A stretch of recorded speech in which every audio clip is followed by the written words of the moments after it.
ಆಯ್ತು ಸರ್, ಅವಿನಾಶ್ ಅಂತ ವಿಜಯ ಕರ್ನಾಟಕ ಡಿಜಿಟಲಿಂದ. Hi sir. ಅಂದರೆ ಈಗ ಬಿಗ್ ಬಾಸ್ ನೀವು ಹೇಳ್ದಂಗೆ ಈಗ ಹೊಸ ಅಧ್ಯಾಯ ಅಂತ ಹೇಳ್ತಾ ಇದ್ದೀರಾ. 10 ಸೀಸನ್ ಮುಗಿದು 11ನೇ ಸೀಸನ್ ಬಂದಿದೆ. ಎಲ್ಲದೂ ಸಾಕಷ್ಟು ಬದಲಾವಣೆ ಆಗಿದೆ ಕಳೆದ ಒಂದು ದಶಕದಿಂದ. ಆದರೆ ಈ ಕಂಟೆಸ್ಟೆಂಟ್ ವಿನ್ನರ್ ಆಗೋರಿಗೆ 50 ಲಕ್ಷ ಅಮೌಂಟ್ ಮಾತ್ರ ಯಾಕೆ ಫಿಕ್ಸ್ ಮಾಡಿದ್ದೀರಾ? ಅದು ಏನು ಜಾಸ್ತಿ ಆಗಲ್ವಾ, ಹೈಕ್ ಆಗಲ್ವಾ ಅವ್ರಿಗೇನು? ಅಲ್ಲಿ ಪಕ್ಕದಲ್ಲಿ ಕೂತಿರೋ ಶಾರದಾ ಅವರು ನನ್ನ ಜೇಬಿಗೆ ಕೈ ಹಾಕ್ತಾ ಇದ್ದಾರೆ. ನಿಮಗೆಷ್ಟು ನಿಮಗೆಷ್ಟು ನಿಮಗೆಷ್ಟು ಅಂದ್ಬಿಟ್ಟು ನೀವು ಅವ್ರ ಬಗ್ಗೆ ನನಗೆ ಕೇಳ್ತಾ ಇದ್ದೀರಿ. ಸಿ ಫಾರ್ ಎಕ್ಸಾಂಪಲ್ ಸರ್, ಒಂದು ಟೀಮ್ ವರ್ಲ್ಡ್ ಕಪ್ಪಿಗೆ ಹೋಯ್ತು ಅಂದ್ಕೊಳ್ಳೋಣ. ವಿನ್ನಿಂಗ್ ಪ್ರೈಸ್ ಏನು ಅಂದರೆ ಒಂದು ಪ್ರೈಸ್ ಹೇಳ್ತಾರೆ. But do you think the players have earned only that much?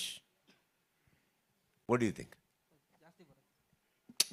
World cup winning team random ಆಗಿ ಹೇಳ್ತಾ ಇದ್ದೆ, ಯಾವುದು ಫಿಕ್ಸ್ ಅಲ್ಲ. Winning team of the world cup get so much whatever. Do you think that is all they running? ಇಲ್ಲ sir, ಇದು ಬೇರೆ ಸಿಕ್ಕಿರತ್ತೆ.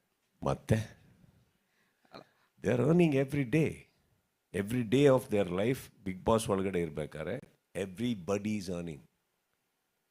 Don't be in this misconception that ಅದು ಮಾತ್ರ prize. That is also an additional prize. ಅಲ್ಲ, ಅದು ಗೊತ್ತು sir. ಅಂದರೆ ಬೇರೆ ಈಗ ಆಲ್ರೆಡಿ ಯಾಕೆ 823 ಇನ್ನು ನೆಕ್ಸ್ಟ್ 50 ಲಕ್ಷ ಯಾಕೆ ಅಂತ ಇವ್ರು ಇನ್ನೊಂದು ಯಾವುದೋ ತರೋದು, ಈ ಕಡೆಯಿಂದ ಬಜುಕಾಗಳು ಬರೋದು ನಮಗೆ ಯಾಕೆ ಬೇಕು ಹೇಳಿ? Okay, last question. Correct. But one thing sir, nobody is going home unhappy. In fact big boss ಮಾಡಬೇಕಾದ್ರೆ ಪ್ರತಿಯೊಬ್ಬರೂ ಲೈಫಲ್ಲಿ ಏನೋ ಆಗಬೇಕು ಅಂತ ಕೆಲವ್ರು ಬರ್ತಾರೆ, ಕೆಲವ್ರು ದುಡಿಮೆಗೆ ಬರ್ತಾರೆ, ಕೆಲವ್ರು ದುಡಿಮೆ ತಲೆಯಲ್ಲಿ ಹಿಡ್ಕೊಂತ ಗೆಲ್ಲಬೇಕು ಅಂತ ಬರ್ತಾರೆ. ಬಟ್ ಆಲ್ 3 ಸೆಕ್ಟರ್ಸ್ ಎಲ್ಲರೂ ತೊಗೊಂಡ್ರು, all of them they very happy by the end of it. Trust me. Hi sir. Hi sir, ಹೊಸ ಅಧ್ಯಾಯ ಅಂತ ಒಂದು ಹ್ಯಾಶ್ಟ್ಯಾಗ್ ಮಾಡಿದ್ದೀರಾ. ನಿಮ್ಮ ಪ್ರಕಾರ ಹೊಸ ಅಧ್ಯಾಯ ವ್ಯಾಖ್ಯಾನ ಏನು? I mean respect to this season.